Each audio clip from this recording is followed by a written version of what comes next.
खिलौता जा रहा है। तो ऐसे में भारत क्या कर रहा है? मतलब इस दबाव पर क्या प्रतिक्रिया है? क्या रूस से तेल खरीदना बंद कर दिया? नहीं, अब तक तो बिल्कुल नहीं। भारत का रुख इस पर काफी मजबूत रहा है। अच्छा। वित्त मंत्री निर्मला सीतारमण ने अभी हाल ही में बहुत साफ कहा कि भारत अपनी ऊर्जा जरूरतों के लिए रूस से तेल खरीदना जारी रखेगा, क्योंकि ये भारत के हित में है और उसे अच्छी डील मिल रही है वहाँ। और विदेश मंत्री? हाँ, विदेश मंत्री एस जयशंकर तो पहले भी कई बार कह चुके हैं कि भाई भारत अपने राष्ट्रीय हितों को सबसे ऊपर रखता है सही। और इन मामलों में किसी तीसरे देश की दखलंदाजी या मध्यस्थता वो स्वीकार नहीं करेगा। यही है वो भारत की स्ट्रेटेजिक ऑटोनॉमी या रणनीतिक स्वायत्ता की नीति जिसकी हम बात कर रहे थे। हाँ, बिल्कुल यही है। मतलब किसी एक खेमे में पूरी तरह शामिल ना होना और अपने फैसले खुद लेना। लेकिन यहाँ एक विरोधाभास सा लगता है। क्या?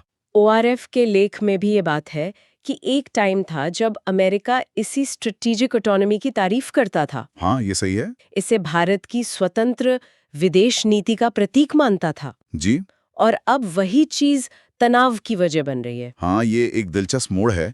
अमेरिका के पूर्व राजदूत एरिक गारसेटी का वो बयान याद है? कौन सा? जब उन्होंने कहा था कि संकट के समय में स्ट्रेटेजिक ऑटोनॉमी जैसी कोई चीज नहीं होती। ओह हाँ। तो अमेरिका साफ तौर पर चाहता है कि भारत चीन के खिलाफ ज्यादा खुलकर सामने आए। खासकर इंडो पैसिफिक में। हाँ, हिंद प्रशांत क्षेत्र में और अमेरिकी खेमे के ज्यादा करीब आए। भारत क्वाड का सदस्य तो है, पर शायद अमेरिका की उम्मीदों पर पूरी तरह खरा नहीं उतर रहा। ऐसा क्यों लगता है? देखिए, भारत क्वाड को एक महत्वपूर्ण मंच तो मानता है, हाँ। लेकिन वो इसे एक मिलिट्री अलायंस मतलब सैन्य गठबंधन के रूप में देखने से बचता रहा है। अच्छा। भारत इसे साझा हितों जैसे समुद्री सुरक्षा, कनेक्टिविटी, टेक्नोलॉजी, इन सब पर सहयोग के मंच की तरह देखता है। और अमेरिका? अमेरिका इसे चीन के बढ़ते प्रभाव को बैलेंस करने के लिए एक ज्यादा मजबूत सिक्योरिटी फोकस्ड ग्रुप बनाना चाहता है। तो यहीं पे नजरिए में फर्क आ जाता है। हाँ, बिल्कुल।